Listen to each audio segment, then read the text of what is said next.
Today's show in Haiti, where deadly violence continues between armed groups and police in Port-au-Prince. On Tuesday, UN Rights Chief Volker Turk deplored what he called the unprecedented scale of rights abuses in Haiti. There has been a shocking rise in killings and kidnappings. Sexual violence, particularly targeting women and young girls, is pervasive and very likely to have reached levels not seen before. As the number of people internally displaced rises, over 360,000 now, according to IOM, so too does a further risk of sexual violence as people find themselves away from their homes and their communities. The scale of human rights abuses is unprecedented in modern Haitian history, inflicting a humanitarian catastrophe on an already exhausted people.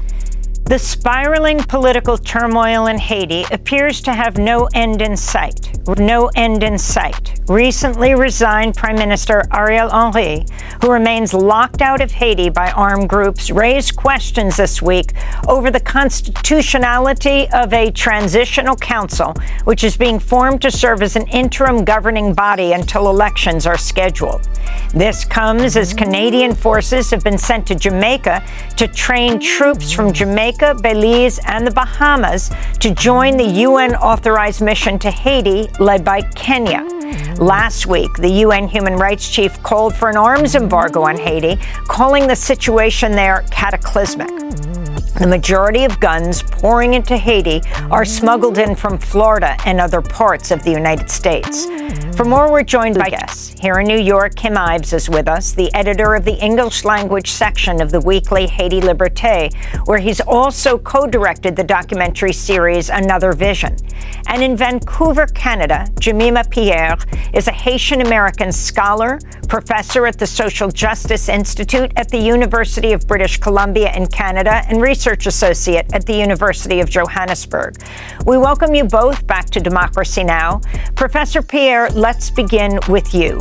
Can you just lay out overall the situation at this point in Haiti with a resigned president not able to come back into Haiti? He's condemning a transitional panel to rule Haiti.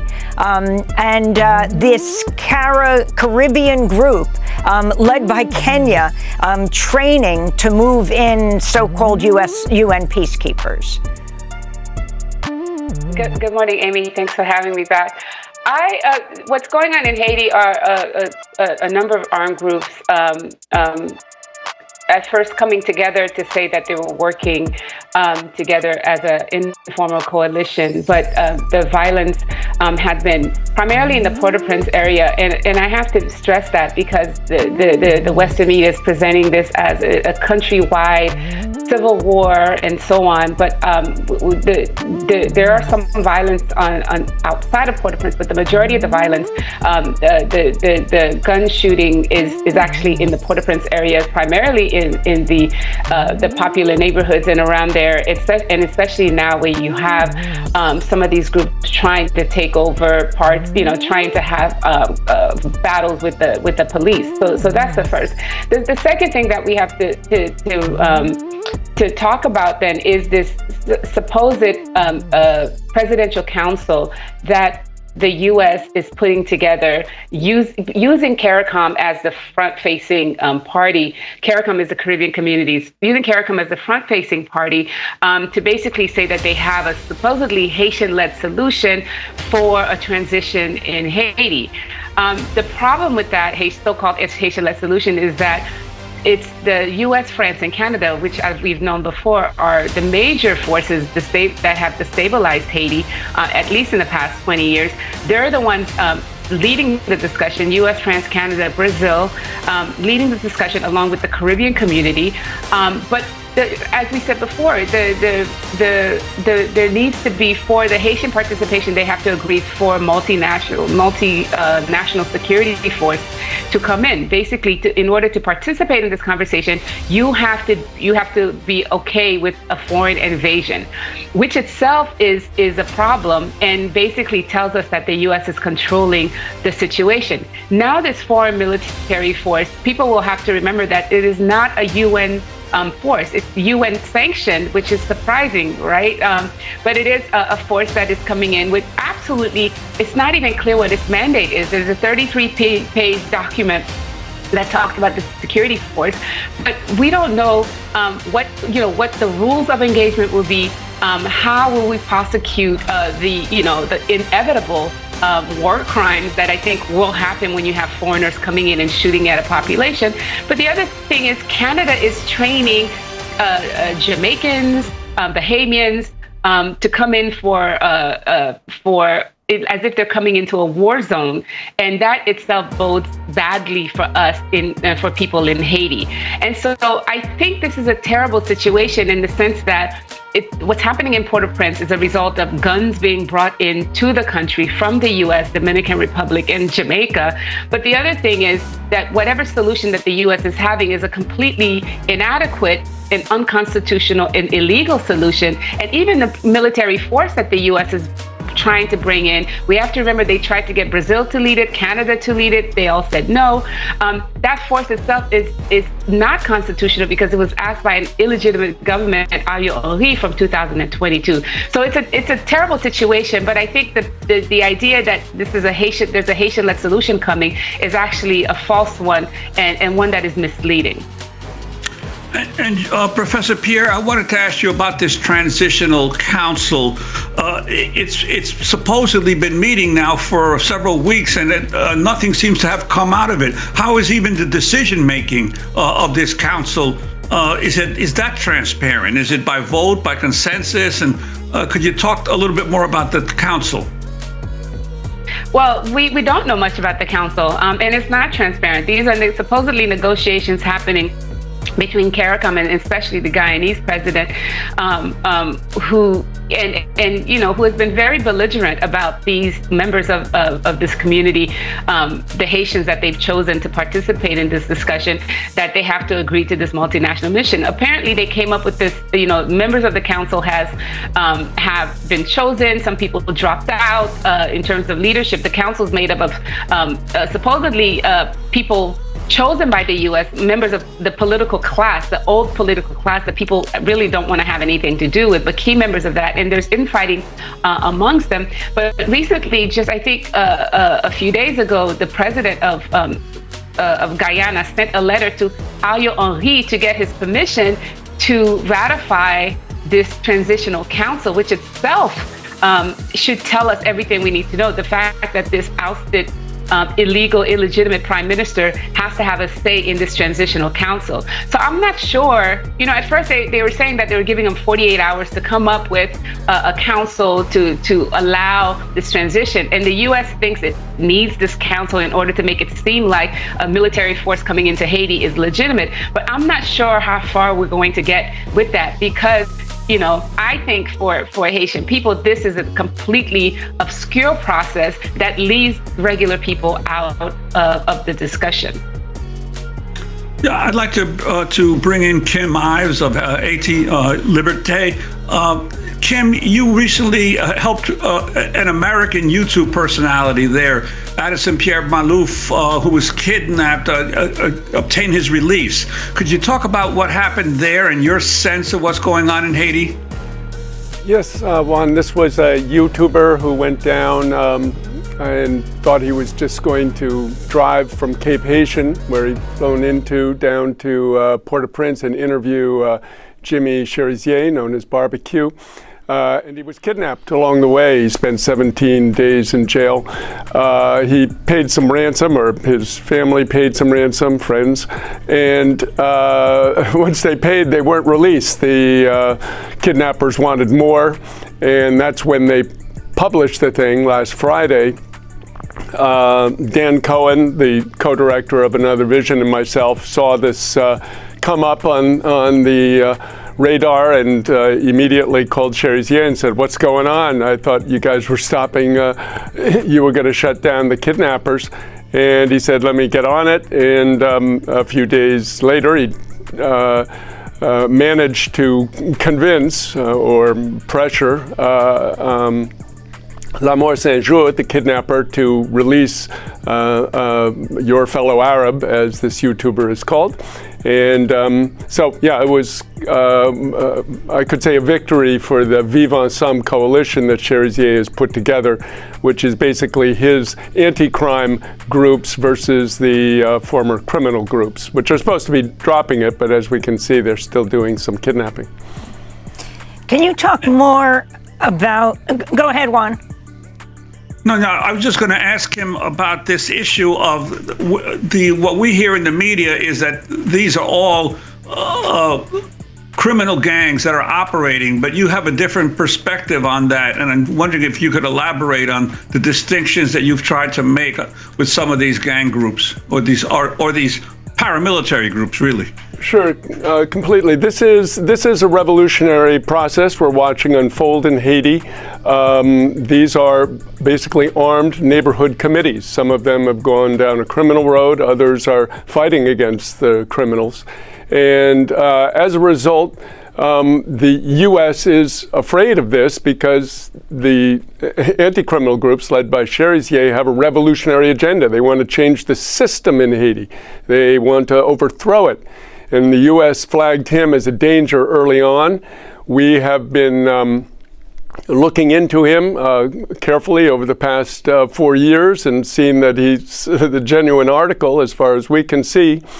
And they're trying to always demonize the Haitian people. They did this a century ago in 1915 when Charlemagne Perrault organized what were at that time also considered bandits, the Cacos, who had been sort of rural ruffians who would ride into Port-au-Prince and overthrow a government and that sort of thing. But he forged them into a guerrilla force which fought the U.S. Marine occupation of 1915 that landed, was in the country till 1934. And they were all called bandits. So they always have to demonize, criminalize the people's resistance, and that's what we're seeing today when they tried to put all the armed groups of the Haiti's popular classes into one bag called the gangs. Kim, I wanted to go to a documentary series you did in 2022 called Another Vision that tells the story of barbecue, of Jimmy Cherizier and the revolutionary forces of the G9 family and allies. Let's go to a clip. You're sick, Dad? What do you have? You have pain? Pain in your leg? I can't even stand up. You can't stand up? Did you go to the hospital? Why didn't you go to the hospital? I have no money. I have nothing. You have no money to go to the hospital? No. Okay. I'm going to finish doing this video to show the entire world the conditions you are living in. This is a person, a Haitian born and raised nappy hair, a child of Dessalines, same as me. Where a group of men have taken the country hostage and joined with a bunch of politicians, and they've reduced the people to the misery they are living in today. So that's barbecue, Jimmy Cherizier talking to a man in a flooded out area, very poor neighborhood. Talk about why he got the name barbecue and what you see happening right now. As Professor Pierre was saying, why is Ariel Henry even weighing in now? Hadn't he resigned? And it was Cherizier who demanded, along with the other armed groups, that he not come back and that he did resign. Yeah, well, Cherizier is the one responsible for keeping Ariel out after finally getting Ariel out of power, as almost all of Haiti had been demanding over the past 3 years. Essentially, just to go to your first question, he got the name barbecue because in his neighborhood growing up there were 3 Jimmys, and they gave each one the nickname of what their parent did, and his mom sold barbecued meat, so he became Jimmy Barbecue. But this has been spun by the disinformation agents to be that he burns people alive and this sort of thing. They've been trying to demonize him all along. But this uprising is basically threatening this political class. The U.S. was using Ariel Henry, and they were holding on to him too long. It's hard to shift horses when you're galloping down the road of towards disaster, and so they were loath to leave Ariel until they absolutely had to. And finally, that came on February 29th, when Cherizier more or less put together all the armed groups of Port-au-Prince, even the criminal groups that he's been fighting for 4 years, and basically said you cannot land at the airports. And the people in Okap, which was the only other airport where Ariel could have landed, also organized to block his plane landing there. So he was out.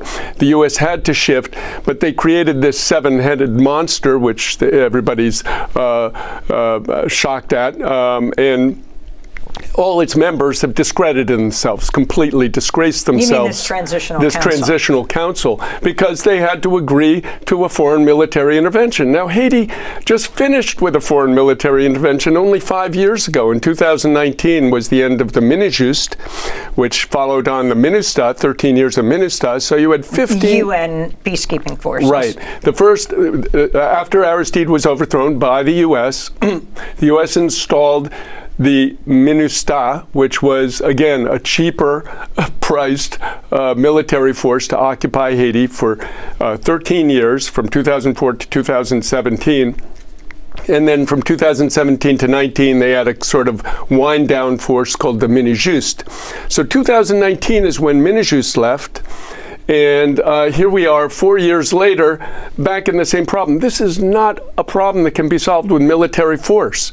This is a socio-economic problem, as Cherizier is always saying. People need to eat. They need schools, hospitals, roads, sanitation, electricity, internet. They need the basics of life. And this is what he has been fighting for. And this is, you know, the essence of any of these revolutions, which we've seen throughout history. I mean, the Bolsheviks had their revolution on the basis of land, peace, and bread. So the people are demanding change. And right now, this political class, which basically the oligarchy was using the criminal gangs to attack Cherizier. They've been fighting for the past 4 years. Now, Cherizier has taken them, or tried to take them, into some kind of alliance. We'll see how long it lasts. It's a little bit, you have to think like Mao Zedong with Chiang Kai-shek in the early 40s to drive out the Japanese from China. He had to ally with some of his bitterest enemies, but they succeeded. So we'll see how far the Vivre Ensemble coalition gets. It's going to be a messy process, as revolutions always are.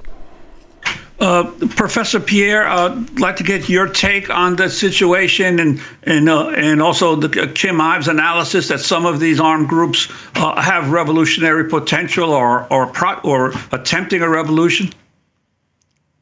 Well, the truth is, well, not the truth, but part of my the reality is a lot of people I haven't seen that. So part of it is a controversial take from Kim, who I respect. I do think I'm actually a lot more agnostic about what's going on in terms of these armed groups and what they will end up doing at this in the future. But at this point, a lot of people in the popular neighborhoods and so on and so forth see these armed groups as the groups that have really impacted their lives in the poor neighborhoods, and they see them as people who are getting arms and money from the oligarch, from the political elite, and so they don't necessarily make that distinction. And so, you know, so my point of view is that you know, if this is a revolution, we're waiting for it to actually